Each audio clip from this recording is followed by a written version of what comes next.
할렐루야. 하나님의 크신 사랑과 은총이 거룩한 주일 2부 예배 오신 여러분들 위해 오늘도 충만히 마시기를 주의 이름으로 축원합니다. 우리 앞뒤자 위에 인사합니다. 반갑습니다. 네, 오늘은 특별히 가족들과 이렇게 함께 앉은 그런 예배인데, 우리 가족들 고맙습니다, 사랑합니다 한번 그렇게 인사했으면 좋겠어요. 또 남편과 아내에게, 또 부모 자녀 간에, 네, 쑥스러워하지 마시고, 네, 고맙다고, 네, 사랑하노라고.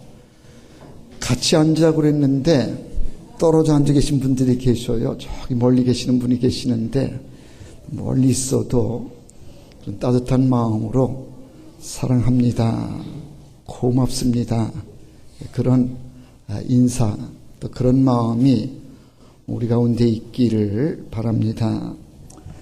오늘은 어버이 주일입니다. 어버이 주일이 되면 잠시 잊었던 효도를 생각하게 됩니다. 일반적으로 효도란 무엇인가? 한국적인 문화에서 보면 전통적으로 효도는 이런 것이다 라고 몇 가지 효도를 생각하게 되는데, 첫 번째가 뭔가 하면, 우리 문화에서는 효도는 부모님을 오래 사시도록, 장수하시도록 모시는 것이 효도다 그랬습니다.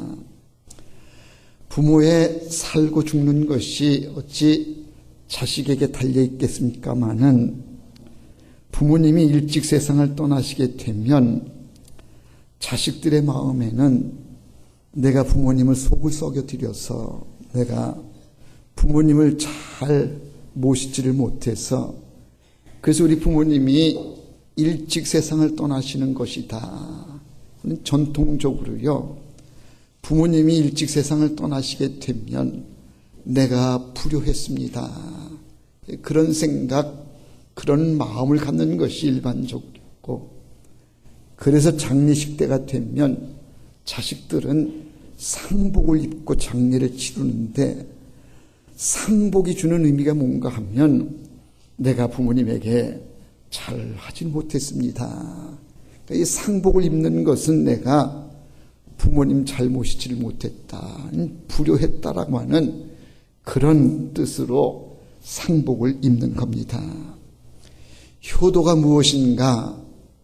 부모님이 오래 사시도록 잘 모시는 것이 효도다. 이게 한국적인 우리 문화의 효도입니다. 그런가 하면 두 번째는요, 부모님을 편하시게 해드리는 것, 이게 효도입니다.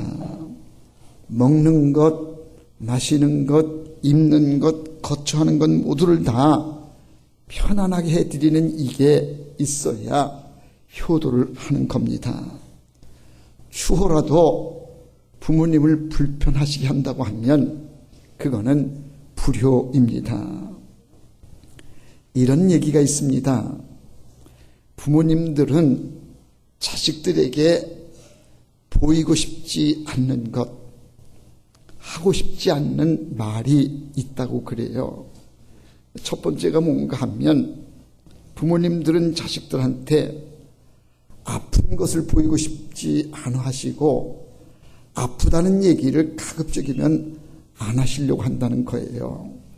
왜 그런가 하면, 부모님이 아프다 그러면 자식들이 신경을 쓰고 귀찮아할까봐, 그래서 부모님 마음은 내 몸은 아프지만 자식들이 신경 쓸까봐 아프다는 소리를 안 하시는 것이 부모의 마음이라는 겁니다. 안색이 좋지 않아 보이셔서 어디 편찮으세요? 이렇게 물으면 아니다, 나는 괜찮다. 속으로는 아프시면서도 자식들이 마음 아파할까 봐, 또 신경 쓸까 봐 괜찮다, 난 안 아프다. 이게 부모님의 모습입니다. 그런가 하면 부모님들이 자식들한테 하지 않으시려고 하시는 말이 뭔가 하면 외롭다는 말씀을 안 하신다는 겁니다. 부모님들은 다 누구든 연세가 드시고 나면 외로울 수밖에 없는 건데, 그런데 외로우시면서도 외롭다는 말씀을 안 하신다는 겁니다. 괜히 외롭다고 얘기하면 자식들이 부모님을 잘못 모셔서 그런가, 혹시라도 그렇게 보여지고 또 그렇게 생각할까 봐 부모님은 외로우시면서도 외롭다는 얘기를 가급적 안 하신다는 겁니다. 그런가 하면 이 부모님은요, 배가 고프시고 시장하시면서도 배고프시다는 말을 쉽게 하시지 않는다고 그럽니다. 혹시라도 내가 배고프다 그러면 자식들이 식사를 잘 챙겨드리지를 못해서 그래서 식사를 끼니를 거르게 했나, 자식들이 그렇게 마음을 쓸까 봐 지금 부모님 마음은 배가 고프시고 지금 시장하는데도 그 말을 안 하신다는 겁니다. 혹시라도 그렇게 내가 배고프다 그러면 자식 며느리가 너는 어떻게 어머니를 그렇게 모셨느냐, 그것 때문에 갈등을 부리거나 다툼이 날까 봐 어머니 마음, 부모님의 마음은 배가 고프시면서도 그 얘기를 잘 안 하시는 것이 이게 부모님의 마음이라는 겁니다. 자식은 이런 부모님들을 헤아려서 부모님을 편하시도록 이게 잘 모시는 이게 효도라는 얘기입니다. 한국의 전통적인 효도관은 세 번째는 이렇습니다. 가문을 소중히 여기는 것이 효도라고 그렇게 여깁니다. 가문의 대를 잘 이어야 되는데, 그러면 자식이 이제 결혼할 정년기가 되면 시집 가야 될 때에 시집 가야 되고, 장가 가야 될 때에 장가 가는 것, 이게 효도라는 얘기입니다. 그런데 자식이 시집을 가야 되는 때에 시집을 안 가고 장가 가야 될 때에 장가를 가지 않는 건, 일단 이거는요, 부모님의 마음을 아프게 했기 때문에 그 자식은 불효 자식입니다. 그리고 자식은요, 결혼할 때에 결혼해서 자식 봐야 될 때에 자식을 낳아서 손녀든 손주든 부모님에게 안겨드릴 수 있어야, 그래야 이 자녀가 효도하는 자녀지, 결혼을 했는데 손주 손녀를 부모님에게 안겨드리지는 못했다 그러면 이것도 역시는 불효라는 얘기입니다. 여러분, 부모님을 기쁘시게 해드려야 됩니다. 그러니까 시집 가야 될 때에 시집 가서 부모님을 기쁘시게 해드리고, 장가 가야 될 때에 장가 가서 기쁘시게 해드려야 이게 효도다. 우리 한국적인 문화에서는 효도는 그런 것이다 그래요. 자, 그러면 성경에서 말하는 효도는 어떤 것이냐? 오늘 잠언서에 있는 말씀을 주목하면서 성경이 말하는 효도는 어떤 것인지를 몇 가지 함께 살펴보고자 합니다. 첫 번째가 뭔가 하면, 자식이 부모에게 효도하는 첫 번째는요, 그 자녀가 의롭게 사는 것이 효도다라고 성경은 말씀합니다. 오늘 본 24절 말씀인데, 의인의 아비는 크게 즐거울 것이요. 의인의 아비가 크게 즐겁다. 자식이 의롭게 사는 모습을 볼 때에 아버지는 기쁜 거라는 얘기입니다. 참 중요한 얘기인데, 자녀가 의인의 삶을 살 때에 부모는 기쁘고, 자식이 바르게 될 때에 그건 부모님을 효도하는 것이 된다는 거예요. 부모님의 바람은 아무리 나쁜 부모라도 자식이 잘 되기를 바라고, 자식이 바르게 되기를 바라는 것이 모든 부모의 마음이기 때문에, 그래서 자녀는 부모님에게 효도하기 위해서라도 의인의 삶을 살아야 된다. 부모님은요, 부모님 스스로가 나는 의롭지 못했다 그래도 너만은 의롭게 살아달라, 자식을 향한 마음이, 부모의 마음이, 그래서 너는 의인이 되어야 된다, 바르게 살아야 된다, 그렇게 부모님은 자녀들에게 소망을 갖고 그렇게 기대를 갖는 겁니다. 의로운 세상은 의로운 자가 잘 되는 사회입니다. 의롭지 못한 세상은 의롭게 사는 사람들이 손해를 보고 피해를 당하는 세상은 잘못된 세상입니다. 법을 지켜야 되는데 법을 지키는 사람이 손해를 본다, 이 사회는 잘못된 거예요. 의의 삶을 사는 사람들이 잘 되고 의롭게 살아야 복된 삶을 이룰 수 있는 이런 복지고 이런 나라가 되어져야 그 나라가 의로운 나라인데, 그래서 하나님은 우리들이 의롭게 사는 것을 복된 것이라고 그렇게 말씀하시고, 효도하는 자녀는 의의 삶을 살아야 된다라고 말씀합니다. 주님은 우리에게 말씀하시기를 의인의 삶을 살라고 말씀하시는데, 왜 그렇게 말씀하시느냐 하면 하나님이 의의 하나님이시기 때문에 그렇습니다. 시편 4편 1절에 보면 내 의의 하나님이여 내가 부를 때에 응답하소서 그랬어요. 이 시편 기자는 하나님을 부를 때에 의의 하나님이여 이렇게 불렀어요. 그러니까 하나님은 의의 하나님이시기 때문에 하나님이 기뻐하시고 좋아하시는 것이 의이고, 하나님의 백성은 그러기 때문에 반드시 하나님처럼 의의 삶을 살아야 된다는 겁니다. 창세기 6장 9절에 보면 노아를 소개하는데, 노아는 의인이요 당대의 완전한 자라, 그렇게 소개되고 있습니다. 노아가 복을 받은 사람인데 어떤 복을 받은 사람이냐? 노아는 당대의 의인이었다, 의로웠다는 겁니다. 노아가 어떻게 해서 의롭게 됐는지, 노아가 의롭게 된 것을 창세기 6장 8절에 보면 그 해답이 나와 있는데, 노아는 여호와께 은혜를 입었었더라. 그러니까 이 노아가 의인이 되어서 의인의 복된 삶을 사는데, 의인이 되어진 데에는 하나님의 은혜가 그에게 임해졌기 때문에 노아가 의인이 되었다는 겁니다. 그러니까 효도란 의의 삶을 사는 것인데, 의로운 자녀가 되는 것인데, 그 의인은 어떻게 이루어지느냐? 하나님의 은혜로 이루어지는 것이다. 그러니 성경적인 효도는요, 자녀가 바르게 되는 것, 의의 삶을 사는 것이 효도요. 그 의의 삶을 이루기 위해서는 하나님의 은혜가 그 위에 임해져야, 그래야 의의 삶을 살 수가 있다. 성경에 보면요, 의롭지 못했던 사람의 가문이 나오는데 제사장 엘리의 가문입니다.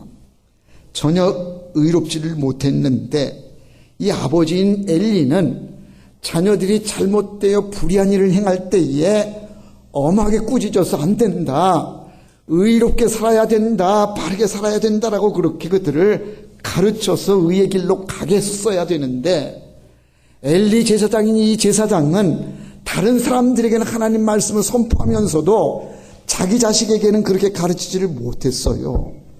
결국은 이 불의했던 그 엘리의 아들들로 인해서 엘리 제사장의 가문은 무너지고 맙니다.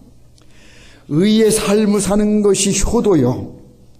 의의 삶을 살려면 하나님의 은혜 안에 있어야 되고 믿음으로 살아야, 그래야 의의 자녀가 되어지고 의의 자녀를 통해서 효도가 이루어지게 되는 것이다. 시편 37편 25절의 말씀은 아주 중요한 것을 우리에게 알려주십니다. 내가 어려서부터 늙기까지 의인이 버림을 당하거나 그 자손이 걸식함을 보지 못하였도다. 내가 어려서부터 늙기까지 다 이렇게 살펴봤더니 의인이 버림당하는 것들을 못 봤다는 거예요. 의인의 삶은 복이 되어져서 버림을 당하지 않고 그 자식이 걸식하는 거 뭐 어디 가서 얻어먹거나 구걸해 먹거나 이런 부끄러운 모습들을 보이지 않는 것이 바로 의인의 삶이요 의인의 자녀들은 그렇게 잘 되는 것이다라고 말씀합니다. 그래서 효도란 무엇이냐? 의인의 삶을 사는 것이 효도다.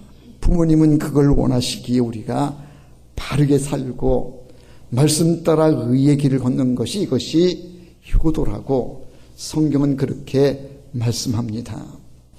두 번째로요, 성경이 말하는 효도란 무엇이냐? 지혜로운 자녀가 되는 것이 효도라고 말씀합니다. 오늘 본문 24절 그 후반부 하반절에 보면 이렇게 기록됩니다. 지혜로운 자식을 낳은 자는 그를 말미암아 즐거울 것이니라. 지혜로운 자식을 둔 부모님은 즐거울 것이다라는 얘기입니다. 그러니까 부모님을 즐겁게 해드리려면 자녀가 지혜로워야 된다는 거예요. 여기 지혜롭다고 하는 말이 아주 주목되는데 지혜로운 이 말의 히브리어 본래 뜻을 보니까 살아가는 기술이라고 하는 그런 뜻을 지니고 있대요. 그러니까 부모님이 자식을 보고 기쁠 때가 언제냐? 자녀가 지혜로워서 살아가는 기술이 잘 맞아가지고 잘 살아가는 모습을 볼 때에 부모님이 기쁘시다는 거예요. 지혜로운 자녀가 되어야 효도인데 지혜에 반대되는 개념이 뭔가 하면 어리석다는 거잖아요. 어리석음. 이 어리석다라고 하는 것을 영어의 단어를 보니까 absurd라고 돼 있어요. absurd라고 하는 단어를 쓰는데 그런데 이 absurd라고 하는 단어의 뜻을 보니까 이 단어가 어디에서 파생됐느냐? 라틴어에서 왔는데 라틴어에 서더스라고 하는 단어에서 왔다는 거예요. 근데 이 서더스라고 하는 말이 무슨 말이냐면 귀머거리라는 뜻을 갖고 있어요. 그래서 어리석다라고 하는 말은 뭔가 부모님의 말씀을 귀담아 듣지 않는 것, 이게 어리석은 거라는 거예요. 아까 지혜는 뭐라고 그랬죠? 지혜는 귀담아 듣는 거, 말씀을 잘 받아 듣는 거, 삶의 기술을 가지고 또 말씀에 순종하는 이게 지혜라고 하면 어리석은 것은 귀담아 듣지 않는 게 이게 어리석은 거. 다시 말하면 부모님의 가르침을 귀담아 듣지 않고 대충대충 흘려버리는 이거는 어리석은 것이다. 지혜로운 자녀가 부모님을 기쁘시게 하는 거고 지혜로워야 효도하는 것이라는 건데 이 말씀은 신약성경 에베소서 6장 1절에 보니까 이렇게 말씀합니다. 자녀들아 너희 부모를 주 안에서 순종하라 이것이 옳으니라. 그러니까 효도가 뭐냐? 부모님에게 순종하는 거예요. 부모님 말씀에 따라서 그 말씀에 순종해 가는 것이 이게 옳은 것이고 그런 자녀가 효도의 자녀다. 그러니까 지혜롭다는 얘기는 귀담아 듣는다는 얘기고 뭘 귀담아 듣느냐? 부모의 이야기를 귀담아 들어서 부모님에게 순종하는 것이 이것이 효도라는 겁니다. 미국의 학교에서 효도를 가르칠 때의 자녀들에게 꼭 들려주는 이야기가 있다 그래요. 어떤 이야기를 들려주는가 하면 미국의 초대 대통령을 지냈던 조지 워싱턴의 일화를 꼭 들려준다고 그래요. 조지 워싱턴의 일화 가운데에 이런 일이 있었대. 본래 조지 워싱턴은요 어렸을 때의 꿈이 큰 배에 선장이 되는 것이 꿈이었대요. 그래서 내가 선장이 되기 위해서는 선원으로 취직해야 되겠다 해가지고 어느 그 선박회사에 선원으로 취직이 됐어요.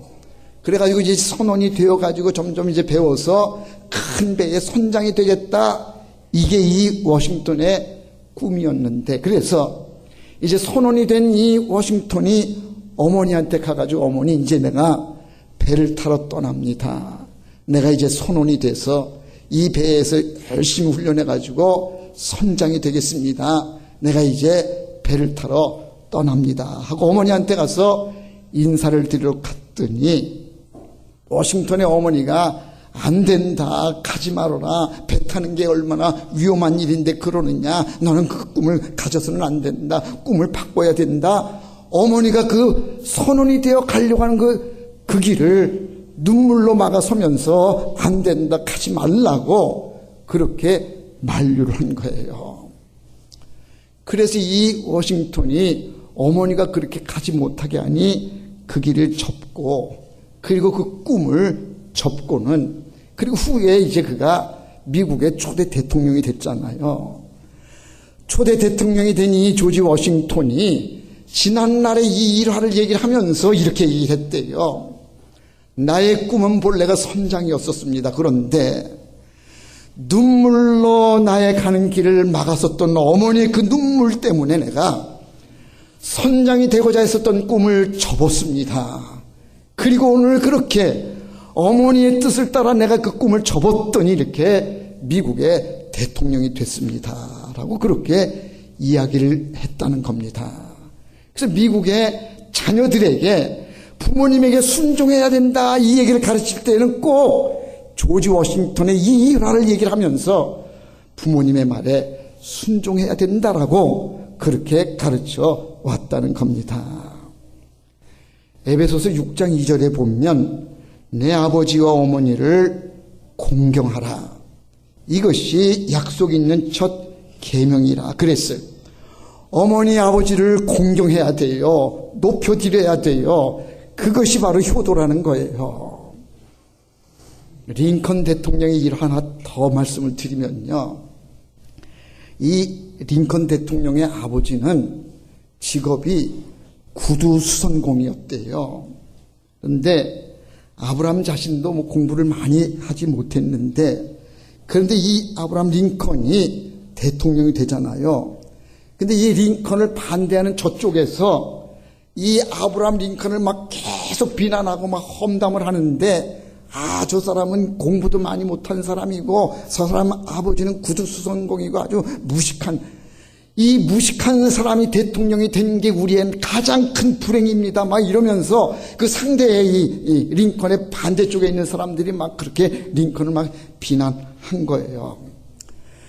대통령에 취임되고 난 뒤에 링컨이 상원 의회에 나가가지고 연설을 하게 됐는데, 그런데 그 연설할 때에 이 또 반대파 사람이 또 들고 일어나가지고 저 사람은 무식한 사람입니다. 참 우리는 불행합니다. 이 무식한 사람 우리가 대통령으로 섬기게 됐으니 이건 참 우리는 큰일 났습니다. 막 이러면서 막 링컨을 막 비난하고, 게다가 저희 아버지는 구두수선공에 아주 그냥 천한 직업을 가진 사람입니다 하고 막 그냥 험담하고 아버지까지 막 들어 인신공격을 하면서 막 그렇게 비난을 한 겁니다. 그 얘기를 다 듣고 있었던 아브라함 링컨이 이렇게 얘기를 했대요. 대단히 감사합니다. 아버지를 오랫동안 잊고 있었는데 아버지를 기억나게 해주셔서 감사합니다. 저는 우리 아버지를 존경합니다. 우리 아버지는 직업에 충실했고 구두를 잘 고치시는 분이셨습니다. 나도 어깨너머로 아버지 그 구두수선하는 것을 잘 배웠습니다. 혹시라도 의원님 그 구두가 망가지게 되면 나한테 갖고 오십시오. 내가 잘 고쳐드리겠습니다. 이러면서 나는 우리 아버지를 존경합니다. 세상에 내 아버지 같은 분은 없습니다라고 링컨이 그렇게 이야기를 했다는 겁니다. 아브라함 링컨이 위대한 것은 바로 여기 아버지를 존경한다는 거예요. 내 아버지는 구두수선하는 사람입니다. 떳떳하게 아버지를 자랑하는 이 아브라함 링컨. 자식은요, 부모님을 그렇게 존경해야 됩니다. 내 아버지가 어떤 직업을 가졌든지 아버지를 자랑할 수 있어야 됩니다. 자식이 아버지를 생각하는 마음이, 이 생각이 나이에 따라서 달라진대요. 어렸을 때 4살 때의 아이는 아버지를 생각하면 우리 아버지는 뭐든지 다 할 줄 아는 아버지, 전지전능한 아버지. 아버지는 모든 걸 다 할 줄 안다. 4살 때에는 자기 아버지에 대해서 그렇게 생각을 갖는다는 거예요. 그러다가 한 12살쯤 되면 그게 좀 아닌 것 같다 그러고 아버지는 별로 아는 것이 없는 것 같다 이 생각이 약간 좀 이제 생각이 바뀌어진다는 거예요. 그러다가 15살쯤 되면 아버지는 생각하는 게 다 구식이고 아이고 다 이거 옛날 거 그냥 구식 이렇게 생각한다는 거. 그러다가 20살쯤 되면 아버지는 영이 인정을 안 해서 아버지는 골동품이다. 아버지는 뭐 옛날 사람이다. 구시대 사람이다. 아버지에겐 들 것이 없다. 20살쯤 되면 그러다가 25살쯤 되어지면 생각이 좀 달라. 아버지가 조금 제법 아는 게 있으신 것 같은데 25살쯤 되면 약간 좀 철이 들어가지고 아버지 뭐 조금 아는 것 같은데 그러다가 30살쯤 되면 이 문제는 아버지하고 좀 의논해 볼까? 아버지를 조금 인정해서 어떤 문제가 있으면 아버지하고 의논하려고 한 30살쯤 되면 철이 약간 든다는 거. 그러다가 자기 나이가 50세쯤 되면 자기도 이제 어느 정도 중년이 되면 역시 아버지는 훌륭하셨다라고 이제 생각이 되어지게 되고 자기 나이가 이제 환갑쯤 되는 60세가 될 때쯤 되면 난 아버지만 못하다. 아버지는 정말 훌륭하셨다라고 인정하게 그 나이가 되면 된다는 거예요. 여러분들은 지금 부모님에 대해서 어떤 생각을 갖고 있습니까? 우리 부모님은 아는 게 별로 없다. 완전히 구식이다. 노털이다. 대화가 안 된다. 혹시라도 그렇게 생각하고 있습니까? 조금 더 살아보시기를 바랍니다. 50이 되고 60이 돼야 그때 가면 우리 아버지가 훌륭하셨다라는 것을 그때 가면 깨닫게 된다는 거예요. 효도는 부모님을 인정해 드리는 것이고 존경하는 거예요. 내 부모를 공경하라 그랬어요. 마지막 3번째로 성경이 말씀하는 효도란 무엇이냐? 효도는 부모님을 기쁘시게 해드리는 것이다. 어쩌면 이게 결론이기도 하고 이게 모든 것들을 다 포함하는 핵심이 바로 여기에 있지 않는가 생각이 되는데 효도가 무엇이냐? 효도는 이런저런 그래도 무조건 부모님을 기쁘시게 해드려야 이게 효도라는 겁니다. 자녀는 부모님을 기쁘시게 해드려야 될 의무가 있습니다. 아무리 좋은 집 좋은 것들로 호강시켜도요 부모님이 결코 기뻐하시지 않는다고 하면 그런 것들은 효도가 아닙니다. 가진 것이 없더라도 부모님을 기쁘시게 해드려야 이게 효도지. 아무리 기름진 것 좋은 것들로 호강시켜드리고 여기 가서 여행시켜드리고 막 그런다고 해도 부모님이 별로 기뻐하시지 않는다고 하면 그거는 참된 효도가 아니라는 얘기예요. 효도는 뭐냐? 부모님을 기쁘시게 해드려야 된다. 이조시대 얘기인데요. 어느 임금님이 한양에 있다가 개성에 이제 개성을 왕님 방문하게 됐어요. 이 개성 지역에 임금님이 행차하신다고 하니까 막 소문이 났어요. 우리 동네에 임금님이 오신다. 그러니까 그 마을에 오랫동안 병석에 누워있던 어느 나이 많으신 어머니가 있는데 그 어머니가 아들에게 이야기를 합니다. 얘야, 우리 동네에 임금님이 오신다는데 내가 이 나라 백성으로 임금님 얼굴 한 번도 못 보고 죽을래니 내가 소원이 있다. 내가 그 임금님의 얼굴을 멀리서라도 한번 뵙고 싶구나. 그렇게 이제 아들에게 임금님이 오신다고 하니까 임금님의 얼굴 한번 볼 수 있게 해달라고 그렇게 이제 이 어머니가 병환 중에 자식에게 부탁을 한 겁니다.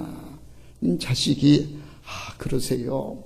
그러면 임금님 오시는 날 손꼽아 기다리다가 임금님 오신다는 그날에 이 아들이 병환 중에 있는 이 어머니를 등에 업고 5일이나 되는 먼 길을 가서 임금 지나신다는 그 길목에 서서 어머니로 하여금 임금님 모습을 뵙게 해드린 거예요. 어머니가 임금님 얼굴 보니 얼마나 기쁘고 즐거운지, 얘야 고맙다. 내가 내 평생 소원지 임금님 얼굴을 이렇게 뵙게 했구나. 고맙다. 이렇게 해서 이제 그 아들로 인해서 이 어머니가 소원을 이루게 됐는데, 이런 이야기를 개성에 온 임금님이 어떻게 그 사연을 알고는 한양궁으로 돌아간 뒤에 신하들을 불러가지고 내가 이런 얘기를 들었는데 그 효성지극한 아들을 좀 불러드려라. 임금님이 명을 내려가지고, 그래서 그 신하들이 가서 그 개성의 그 어머니를 병환 중에 있는 어머니를 임금님 얼굴 뵙게 했었던 그 효자를 불러다가 궁으로 데리고 왔어요. 근데 임금님이 너 같은 이렇게 지극한 효성 참 보기 힘든데 네가 참 좋은 일을 했다. 효성이 지극하구나 하고는 금을 내려 상을 주고 또 쌀 한 섬을 주면서 이렇게 취하면서 상을 준 거예요. 이 상을 받았다고 하는 소식을 그 동네에 불효자식이 또 들었어요. 그 동네에 또 불효자식이 있는데, 야, 쟤는 어머니를 들쳐업고 나가가지고 임금님 얼굴 한번 뵙게 해가지고 금도 상 받고 쌀도 한 섬씩 받았다. 이 소식을 듣고 이 상에 대한 욕심이 생긴 이 불효자식이 또 임금님이 오신다고 하니까 자기 어머니는 보고 싶다고 뭐 말도 안 했는데 어머님 나가야 된다고 그래가지고 어머니 그냥 억지로 들쳐업고 그리고는 막 그 길가로 나간 거예요. 그리고는 그냥 어머니가 임금님 얼굴 보는지 어쩌는지 모르고 하여튼 그렇게 놓고서 이제 보세요 하고는 그러고 왔는데, 임금님이 이 사연도 또 들으셨어. 그래가지고 임금님이 궁에서 다시 또 신하들을 불러서 그 불효자식인지 그 자식도 불러드려라 그래가지고 그 자식을 이제 궁으로 불러드린 거예요. 불러왔는데 임금님이 쟤에게도 금을 내려라, 쌀 한 섬을 주라 그러면서 상을 내리는 거예요. 그랬더니 그 곁에 있었던 신하들이 안 됩니다 임금님, 저 자식은 저건 불효자식입니다. 전에 있었던 그 효자는 어머님 편찮으신데도 임금님 용안 뵙기를 원해서 그래서 그렇게 효성지극해서 이렇게 모시고 온 거지만 이 자식은 이건 불효자식입니다. 이건 단지 상 받으려고 욕심 때문에 온 거지 그 어머니가 원해서 온 게 아닙니다. 그러니 저는 상을 줄 게 아니라 저건 잡아다가 가둬야 됩니다. 막 신하들이 막 들고 나가지고 막 그런 거요. 그때에 임금님이 놔둬라. 저에게도 똑같이 상을 줘라. 왜요? 그랬더니 효도는 흉내만 내도 효도리라. 흉내만 내도 효도니니, 그러니 저도 효도하는 거나 마찬가지니 저에게도 상을 내려라. 그래서 그도 금 쌀 한 섬의 상을 받고는 후에 그가 깨닫고 그도 효성지극한 아들이 되었다라고 하는 얘기가 전해와요.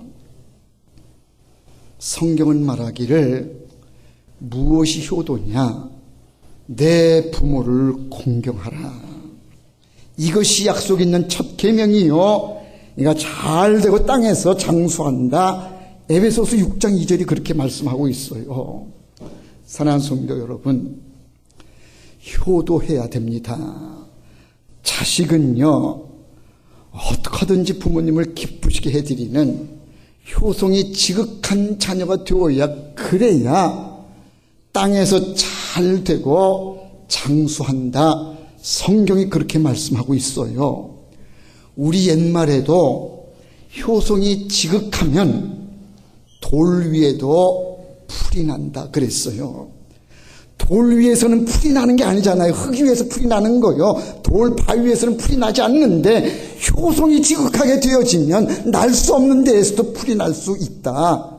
축복이 온다는 거예요. 효도해야 됩니다. 가족들하고 같이 옆에 있으면 고맙다고 한 번 더 인사해요. 고맙다는 인사는 효도하겠다는 그런 의미를 담고 있는데, 고맙습니다, 존경하고 사랑합니다, 그렇게 한번 인사하시기를 바랍니다. 제가 억지로 이렇게 시키는 것은요, 우리는 이걸 말로 잘 표현을 못해. 마음속으로는 그게 있어. 내가 다 알아. 부모님들도 아는데, 그런데 이걸 표현을 안 하니까 효도하는지 사랑하는지를 모르니, 자, 지금 용기를 냅시다. 내가지고 사랑합니다. 한번 해. 사랑합니다. 고맙습니다. 부모님 존경합니다.